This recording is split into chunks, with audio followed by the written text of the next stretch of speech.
اعوذ باللہ من الشیطان الرجیم، بسم اللہ الرحمن الرحیم۔ تبوک کے سفر میں قوم سمود کی بستی پر گزر۔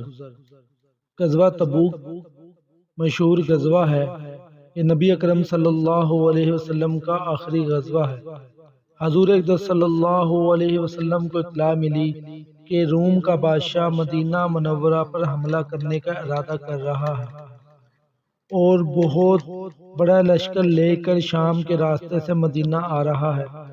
اس خبر پر 5 رجب سن 9 ہجری پنجشنبہ کو نبی اکرم صلی اللہ علیہ وسلم اس کے مقابلے کے لیے مدینہ طیبہ سے روانہ ہو۔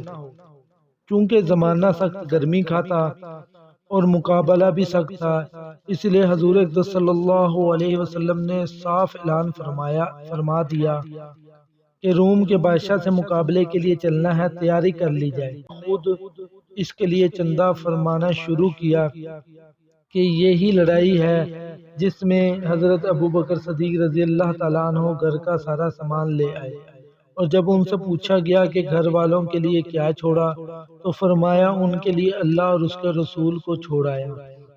اور حضرت عمر رضی اللہ تعالیٰ عنہ گھر کا پورا سامان میں سے آدھا لے آئے، جس کا قصہ آگے آ رہا ہے۔ حضرت عثمان غنی رضی اللہ تعالیٰ عنہ نے 1/3 لشکر کا پورا سامان مہیا فرمایا، اور اس طرح ہر شخص اپنی حیثیت سے زیادہ ہی لایا۔ اس کے باوجود چونکہ عام طور پر تنگی تھی، اس لیے 10 آدمی ایک اونٹ پر تھے تو نوبت بنوبت اس پر سوار ہوتے تھے۔ اسی وجہ سے اس لڑائی کا نام جیش العسرہ، تنگی کا لشکر بھی تھا۔ یہ لڑائی نہایت سخت تھی، سفر بھی دور کا تھا، موسم بھی اس قدر گرمی کی انتہا نہیں تھی، اور اس کے ساتھ ہی مدینہ طیبہ میں کھجور کے پکنے کا زمانہ زور پر تھا کہ سارے باغ بالکل پکے ہوئے کھڑے تھے۔ کھجور ہی پر مدینہ طیبہ والوں کی زندگی کا زیادہ دار و مدار تھا کہ سال بھر کی روزی جمع کرنے کا گویا یہی زمانہ تھا۔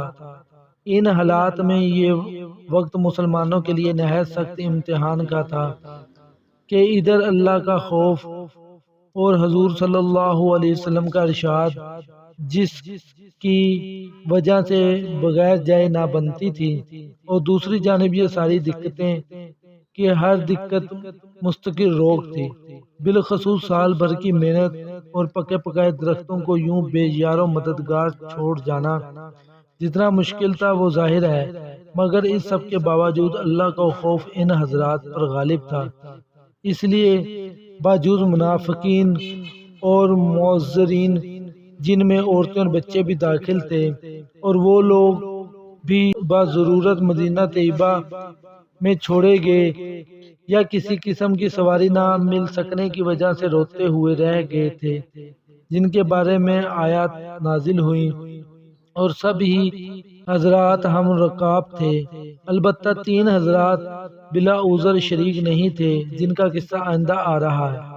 راستے میں قوم سمود کی بستی پر گزر ہوا تو حضور اقدس صلی اللہ علیہ وسلم نے دامن سے اپنا چہرہ انور ڈھانک لیا اور اونٹنی کو تیز کر دیا، اور صحابہ کو بھی حکم فرمایا، یہاں سے تیز چلو اور ظالموں کی بستی میں سے روتے ہوئے گزرو، کہ اس سے ڈرتے ہوئے گزرو کہ تم پر بھی خدا نہ خواستہ وہ عذاب کہیں نازل نہ ہو جائے جو ان پر نازل ہوا۔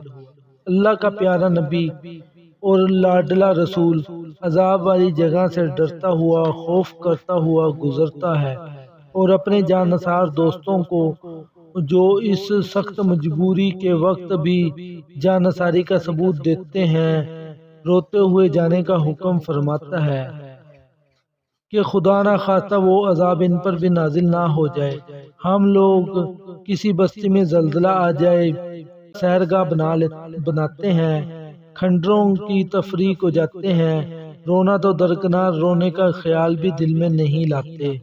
اللہ پاک ہمیں صحابہ کے نقش قدم پہ چلنے کی توفیق عطا فرمائے، اور حضور پاک صلی اللہ علیہ وسلم کے ارشادات پہ عمل کرنے کی اور دوسروں تک پہنچانے کی توفیق عطا فرمائے۔